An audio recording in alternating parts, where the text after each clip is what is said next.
It's absolutely vital to observe your thoughts from a detached perspective because you don't know what's your thoughts and what somebody else's thoughts are. So if you don't observe from a detached perspective, you are naturally just going to follow the habitual patterns that you always have followed previously. Only detachment itself can give the ability to observe what's taking place in the present moment experience right now. And because you are learning or relearning yourself, let's say, that detachment also gives you the space to process what you're observing, what you're feeling, what you're experiencing, and how you would like to respond to this experience.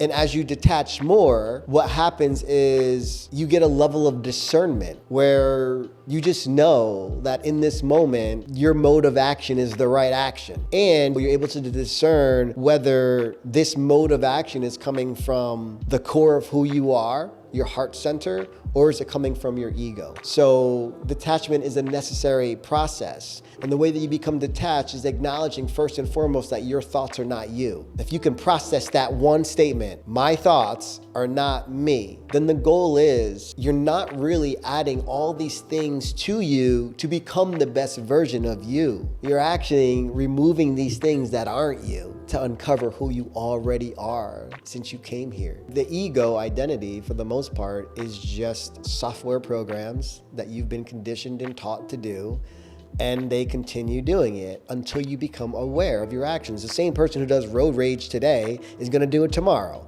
and the following day. And what do they keep getting? Somebody cutting them off to experience that same thing, that same experience. It's not until one day two things happen.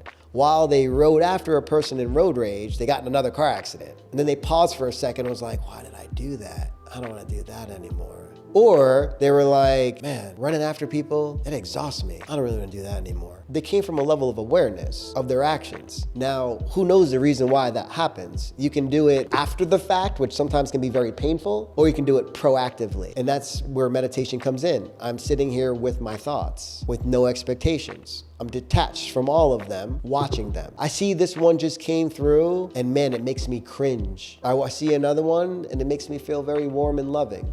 I see another one and I feel confused and this and that. Observing from detachment allows you to connect to your heart, to your center, and start to better understand those feelings more, where you can decide whether this is a limiting belief, a false thought, or a traumatic response. And then from there, you're able to discern where to go naturally, almost automatically. The hardest part of this process of detachment or awareness is getting through the layer of the matrix that's in your head. You know, people say the matrix. What if you understood that your matrix is here? Stop looking outside for the matrix. Your matrix is your own mind, and only you can do something about it because nobody else is gonna do anything about it.